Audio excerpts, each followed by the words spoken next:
Assalamualaikum warahmatullahi wabarakatuh. Hari ini kembali bertemu dengan saya, Ika Fitriani. Kita akan belajar tentang sejarah kebudayaan Islam, yaitu materi masa kelemahan dan runtuhnya Bani Umayyah I. Sebelum kita memulai pembelajaran kita, mari terlebih dahulu kita membaca doa bersama-sama. Bismillahirrahmanirrahim. Raditu billahi rabbil wa bil islami dina wa bi Muhammadin nabiyyan wa rasulah. Rabbi zidni ilma wa razuqni fahma. Amin.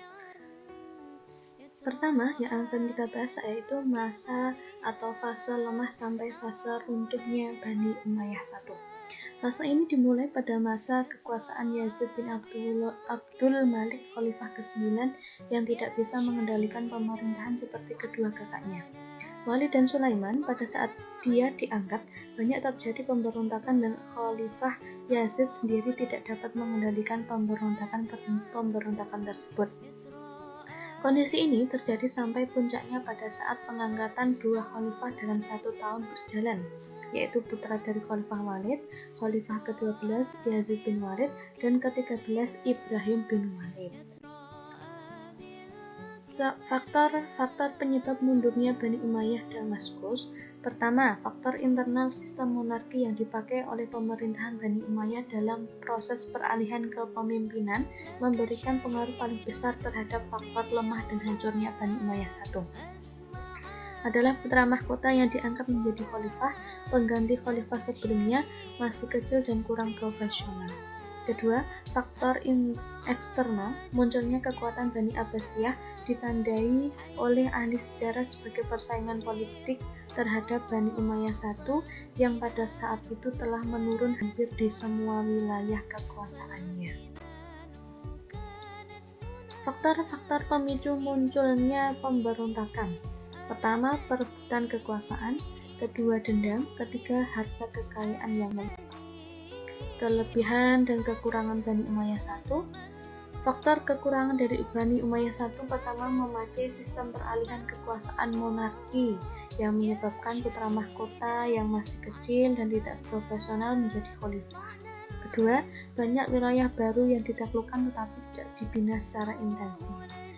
Tiga, banyak kasus penyelewengan dalam istana yang tidak ditindak dengan tegas oleh pemerintah seperti korupsi dan nepotisme.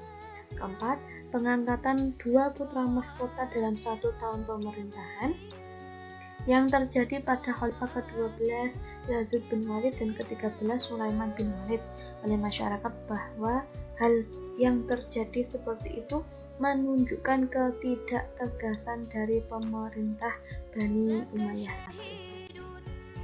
Sedangkan kelebihan dari Bani Umayyah I diantaranya adalah: pertama, sikap berani dan tegas dari beberapa khalifah Bani Umayyah seperti Muawiyah, Marwan, Abdul Malik, dan Walid bin Abdul Malik. Kedua, sikap adil, jujur, dan religius dari Khalifah Umar bin Abdul Aziz. Ketiga, pola pengembangan budaya dengan pendekatan Arabisasi, Arab oriented yang didukung oleh mayoritas masyarakat pada saat itu. Keempat, sikap berani berperang dari kaum muslim yang menyebabkan umat Islam banyak mendapat kemenangan pada saat perluasan wilayah serta banyak mendapatkan ghanimah dan bukti.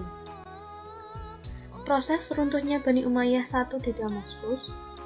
Pertama, sikap tidak senangan masyarakat terhadap khalifah-khalifah Bani Umayyah I. Dua, peperangan melawan keturunan.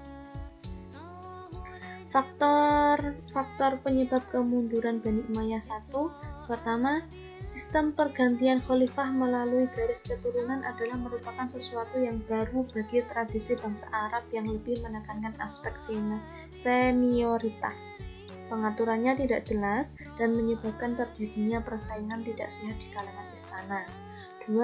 Latar belakang terbentuknya Bani Umayyah I tidak bisa dipisahkan dari konflik-konflik politik yang terjadi pada masa pemerintahan Khalifah Ali.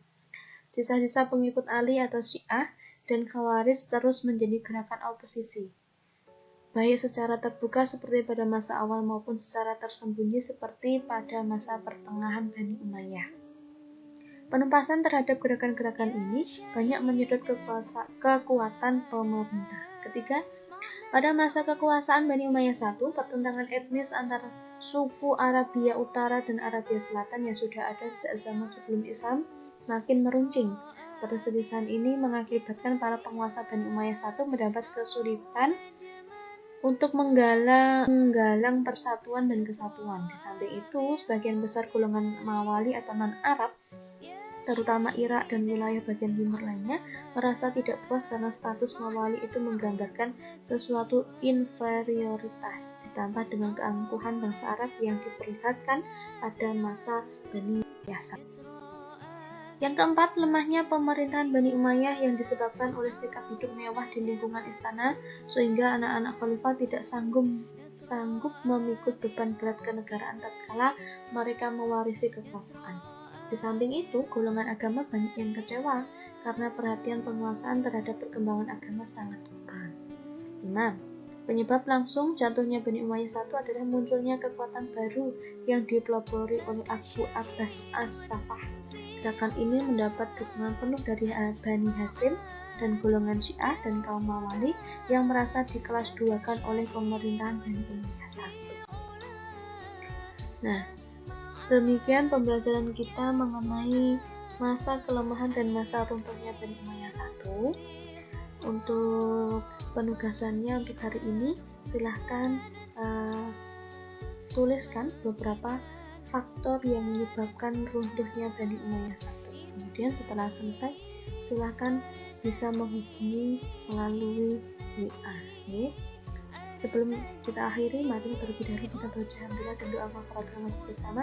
Alhamdulillahirabbil alamin, subhanakallahumma wa bihamdika asyhadu an la ilaha illa anta astaghfiruka wa atubu ilaik.